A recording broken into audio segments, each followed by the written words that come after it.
Greetings, I'm Cheryl, and I'm 36 years old. I've got an interesting story to share with you. It was supposed to be a happy day, a family get-together to celebrate our wedding anniversary. My husband, Jeffrey, and I thought of inviting some family members to our home. The plan was for Jeffrey and me to spend some time at a spa while our friends and family set up our home for the celebration. It was a sweet idea, but unfortunately, my mother-in-law, Nancy, didn't see it that way. Despite my efforts to have a positive relationship with her, things were always tense. Nancy constantly insulted and belittled me, turning our relationship into a constant battle. On this special day, after getting pampered at the spa, Jeffrey and I were ready to enjoy the festivities at our home with family. I was wary of Nancy's potential drama, but hoped that at least on our anniversary, things would be different. I was wrong. As we entered our home, there was an uneasy atmosphere. Instead of warm welcomes and celebration, it felt like our friends and family had welcomed aliens. The stares were cold and strange, and upon closer inspection, it seemed they were directed solely at me. The harshest gaze came from none other than my mother-in-law. Trying to lighten the mood, I exclaimed, "Hey everyone, time to welcome the adorable couple. Nancy, is everything okay? You seem different today. What's going on? Everybody, is no one going to congratulate us on our anniversary?" Nancy responded, "Oh darling, I wish I could congratulate you, but unfortunately, we can't do that." Surprised, I asked, "Why not?" Nancy accused, "Because Cheryl is a thief." "Excuse me? You listen to me. You're stealing, Mom. What's happening? First, she separated you from me, and now she has claimed this house." I was utterly surprised. What could she possibly be thinking? "Mom, what are you talking about? This is where I live, Jeffrey, and because of that, Cheryl shouldn't be here. What's happening with you? Why are you uttering such a terrible statement? I expected us to be warmly welcomed to celebrate our anniversary with the community, but obviously, I was mistaken. I sensed that your pessimistic vibes would spoil everything. Stop being so self-absorbed, Cheryl. You don't have the right to be upset. I'm the one who should be expressing more frustration here. Mom, I'm not exactly sure what's happening, but let's discuss this privately. Please, no, don't bother. I've already shared everything with the people here. I told them the complete truth, and they agree with me. They believe this house belongs to me, just as you assured me, Jeffrey. I can clarify all of this, Cheryl, trust me." "What is there to clarify? This house is rightfully mine, and as the owner, I need to set some rules here. Cheryl, you are no longer welcome in my house." "What does this mean?"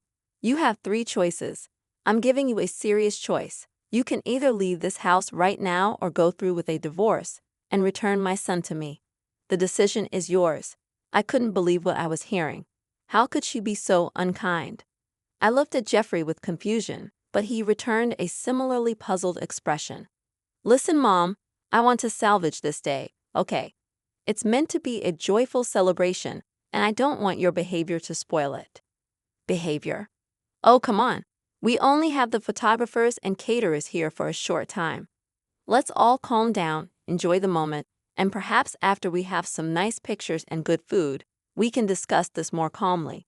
Even with tensions already running high, and it seemed like Nancy and I were on the verge of a WWE SmackDown moment, I was grateful that Jeffrey worked hard to calm things down. He was correct. The professionals hired were costly, and we couldn't afford any delays, especially with Nancy's disruptive outbursts. We went outside to appreciate the beautiful surroundings adorned with our wedding colors as a reminder of that special day. The photographer aimed to capture joyful moments of us playing games, eating, and bonding. However, upon reviewing the pictures, there was almost always a scowling Nancy casting a shadow on the otherwise joyous atmosphere. As the night progressed, Nancy's real personality emerged with cold stares and rude comments. Though she had always been a bit distant, tonight it reached new heights. I couldn't understand why I was receiving such treatment, but I heeded my husband's suggestion and attempted to salvage a pleasant evening. Despite the initial awkwardness, our friends and family started to relax and enjoy the festivities. Yet Nancy continued to show no interest. The celebration eventually came to an end, and as the hired staff packed up, it was clear that the earlier debacle had shortened the event. In the face of difficulties, Jeffrey and I worked hard to rescue the good parts of the evening. All things considered, I managed to have a fairly okay time given the situation. Now it was crucial to tackle the obvious issue. Stepping forward, I took the lead in addressing the elephant in the room with Nancy. Nancy, I've been trying to connect with you. I've extended invitations and made an effort to spend time together, but it seems like you're constantly pushing me away. What have I done to deserve this unfriendliness? You seem to be missing the point, Cheryl. Let me clarify. My son got this house for me, not for you. You were never meant to be involved with our family.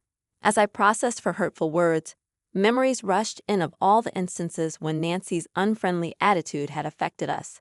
The sarcastic remarks, the undermining comments she consistently made. It was clear that she viewed me as an outsider, an intruder in her son's life. Now she thinks the house is hers, allowing her to do whatever she wants, however, a crucial element that was absent from the puzzle. Jeffrey, Nancy kept claiming that Jeffrey acquired this house for her, so we had to include him. Both Nancy and I gestured to Jeffrey, who was deeply engaged in conversation with relatives, likely trying to handle the aftermath of today's events. He joined us, initiating a surprising sequence of events. Mom, we need to discuss what went down today. That was not cool. What are you talking about? You clearly told me this house belongs to me. I have no memory of saying that, Jeffrey, and you're aware of it. That night, you had a bit too much to drink, but I'm sure you recall you mentioned that this house belonged to me and I had the freedom to do as I pleased with it. Once again, Mom, I'm not sure what you're referring to. Why would I ever offer you ownership of this house? Well, maybe because you care about me. Of course I care about you, Mom. However, the way you embarrassed us this morning on our anniversary was not acceptable. Let's not argue. Do you believe you have a say, especially when it comes to my property? I could involve the authorities and have you removed for trespassing. It's a choice between you leaving or us going through a divorce. Why are you so determined to kick her out? Even if it were your house, which it isn't, what's driving this strong desire to see her gone? Because she repulses me. I can't stand having her around. You don't want me around. Fine, I'll gather my belongings. Dear, hold on. No, I've had enough of waiting. Jeffrey, you're also responsible for this. I don't understand what your mother is going on about, but it appears you played a considerable part in making her feel entitled like this. What's worse, you've been silent about the mistreatment I've faced, and you haven't taken any action. What are you saying? What should I do now? End ties with her? Obtain a restraining order? You believe it's easy to rid yourself of me. You think Jeffrey would betray his mother like that. You must be out of your mind. Go pack your things, as you suggested. Quickly, I stormed away, angered by the unfortunate turn my life had taken. I had a challenging mother-in-law and a clueless husband. Maybe this was a hidden blessing because I desperately needed to break free once and for all. As I stepped into the house, the pain and shame from years of mistreatment overwhelmed me. My spirit sank. That woman truly despised me, and I couldn't fathom why. I had invested my heart and soul into this marriage, striving to build a foundation of unity and love, and now she presented me with this absurd ultimatum. As someone who firmly opposes divorce, considering that option was incredibly difficult, especially when it seemed easier to just leave her house. I was fed up with all the commotion. I needed to go, if only to salvage whatever peace remained in this space. Tears rolled down my cheeks as I packed my things.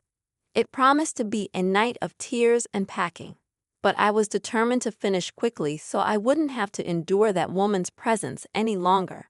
Heading to the study, I gathered all my documents, books, and files when I stumbled upon the house deed. I was taken aback. I wondered why it was left out so casually and carelessly, but I was grateful it was. As I perused the documents, I discovered something quite intriguing. I halted my packing, realizing this was far too important. Outside, I found Jeffrey and Nancy still locked in an argument. I still have no idea what you're talking about, Mom. I never transferred ownership of this house to you. Oh, then why do the papers show something else? What papers? From a distance, I observed Nancy rifling through her purse without success. Are you searching for these? I displayed the documents, announcing my presence. She scowled, but I responded with an intensified glare. While I typically maintained a pleasant demeanor, I was no longer playing the role of the amiable guy. It was time for me to assert my rightful claim. After thoroughly examining the documents, there was no evidence indicating she owned the house. In fact, the papers only bore Jeff and my names. What? That can't be. Jeffrey assured me whatever he told you was evidently incorrect because I have the authentic papers right here. Go ahead, check for yourself, read it, and accept the reality. Nancy abruptly seized the documents from my hands, scanning them intensely in search of any trace of her name. Unfortunately, she was mistaken. There was no mention of her anywhere. Suddenly, she didn't feel well, and this sentiment was shared by the remaining guests at the event. Surprise crossed her face, her eyes rolled back, and she lost her balance, fainting and hitting the ground hard. Gasps filled the air as Jeffrey swiftly picked her up and carried her inside. We did our best to cool her down, hoping she'd wake up soon. After about 5 minutes, she regained consciousness, confused about what had happened. Nancy accused me of causing her distress, but I assured her I merely revealed the truth. Jeffrey went to get water, and while he was away, I bid farewell to the other guests. Once assured of Nancy's well-being, we prepared for a challenging night ahead to unravel the truth. Upon returning with water, Jeffrey prompted Nancy to share everything she knew. The revelation traced back to a Christmas party a few months ago when Jeffrey, heavily intoxicated, professed his love and made extravagant promises. However, as the details unfolded, it became clear that Jeffrey's pledges were exaggerated and not entirely accurate. Nancy accused him of promising trips and even this house while he was drunk. Jeffrey, initially confused, slowly recollected that night, admitting to making promises but clarifying that the specific details were different. He confirmed mentioning gifts but argued that the house in question was not included in his inebriated pledges. The dispute unfolded, leaving us to sift through the events of that memorable night. Well, I can't recall it clearly, but let me refresh your memory a bit. I hurried upstairs to get the security camera footage and brought it down for Jeffrey to inspect. Evidence from the Christmas party emerged. A heavily intoxicated Jeffrey was making grand promises to his mother, pledging to buy her various things, including a house. Jeffrey's mother questioned if it would be the current house, to which he replied, "Not this house." She insisted on this one, expressing concern for where he and Cheryl would live. Jeffrey suggested another house, but his mother wanted this one.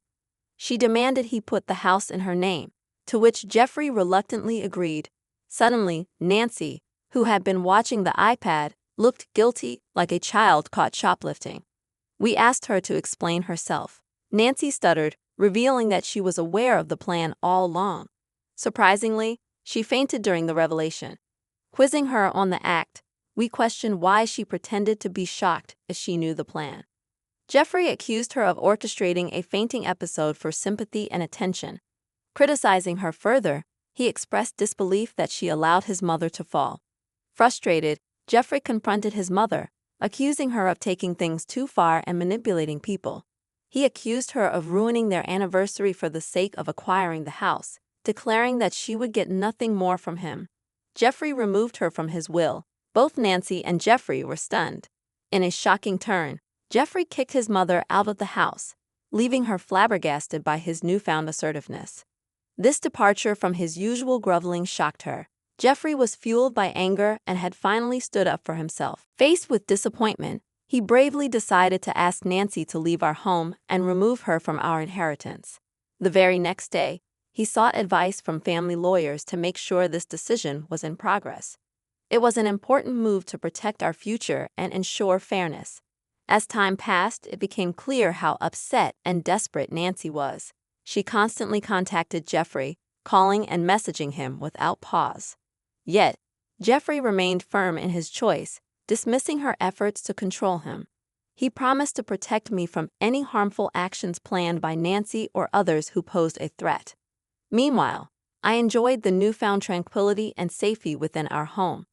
No more did I have to tolerate Nancy's constant company, hurtful comments, or attempts to sabotage our joy. The house transformed into a haven, representing our victory over her deceit. Nancy faced a tough loss, dealing with the consequences of her revealed lies. The home, once under her control, now symbolized her dishonesty, a constant reminder of the consequences she faced for betraying trust. In the larger picture, fairness prevailed. Nancy lost the unwarranted confidence she had, and Jeffrey and I forged ahead, dedicated to constructing a future based on truth, open communication, empathy, love, and trust. Our connection deepened as we navigated and conquered challenges together. As time went by, Nancy's efforts to make amends were met with unwavering silence from Jeffrey. He stayed true to his commitment to shield me, ensuring that we could progress without the lingering influence of her manipulations. Today, our home serves as a comforting sanctuary meant exclusively for us. Every nook preserves the memories of our love and resilience, a perpetual testament to the triumph we achieved. Nancy's existence has dwindled into a distant memory, fading into the background as we embrace the life we've built. Jeffrey's determination to safeguard me remains steadfast. He stands as an unyielding pillar of strength, guarding me against any potential harm that Nancy might still try to impose upon us. He stressed to her and anyone bold enough to doubt our unity that we remained resilient as a powerful team. Over time, as days turned into weeks and weeks into months, Nancy's attempts to reconcile faded slowly. She acknowledged that her dishonesty and harmful motives had permanently created a division between us. The consequences of her choices had a lasting effect on her own life, and she struggled with the harsh aftermath. At the same time, our abode flourished with affection and joy. The injuries caused by Nancy's painful words started to mend, giving way to an ambience of understanding and encouragement.